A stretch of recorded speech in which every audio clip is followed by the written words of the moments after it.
7 శనివారాలు పూజ ఎలా చేయాలి? అలాగే శని ప్రభావం లేకుండా ఎలా చేసుకోవాలో చూద్దాం. హిందూ దేవతారాధనలో ఒక్కో వారం ఒక్కో దేవునికి విశిష్టత ఉంటుంది. అలాగే శనివారం కలియుగ దైవమైన వెంకటేశ్వర స్వామిని పూజిస్తాము. కోరిన వారికి కొంగు బంగారంగా మారే కొండంత దేవుడు వేడుకొండలవారు.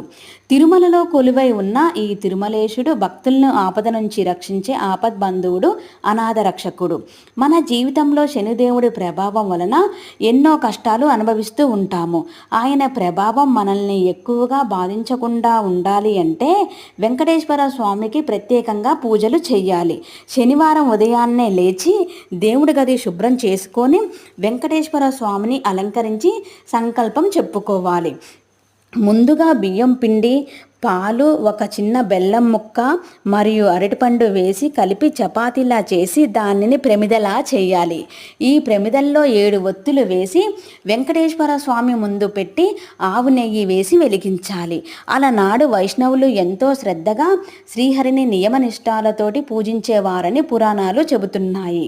అందువలన శనివారం నాడు వేకుజామున నిద్రలేచి శుచిగా స్నానం చేసి తులసి కోట ముందు ఆవు నేతితో కానీ నువ్వుల నూనెతో కానీ దీపం వెలిగించిన వారికి అష్టైశ్వర్యాలు సిద్ధిస్తాయి. ఇలా చేసిన గృహంలో లక్ష్మీదేవి ఎల్లప్పుడూ కొలువై ఉంటుందని నమ్మకం. అలాగే శనివారం సాయంత్రం పూట వెంకటేశ్వర స్వామి ఆలయం దర్శించి నేతితో దీపం వెలిగించే వారికి బాధలు తొలగిపోయి సుఖ సంతోషాలు ప్రాప్తిస్తాయి. ఇలా 7 శనివారాలు వెంకటేశ్వర స్వామిని పూజిస్తే దోషాలన్నీ తొలగిపోయి అనుకున్న పనులన్నీ జరుగుతాయని పురాణాలు చెబుతున్నాయి. ఈ వీడియో మీకు నచ్చితే లైక్ చేయండి. ప్లీజ్ సబ్స్క్రైబ్ చేయండి.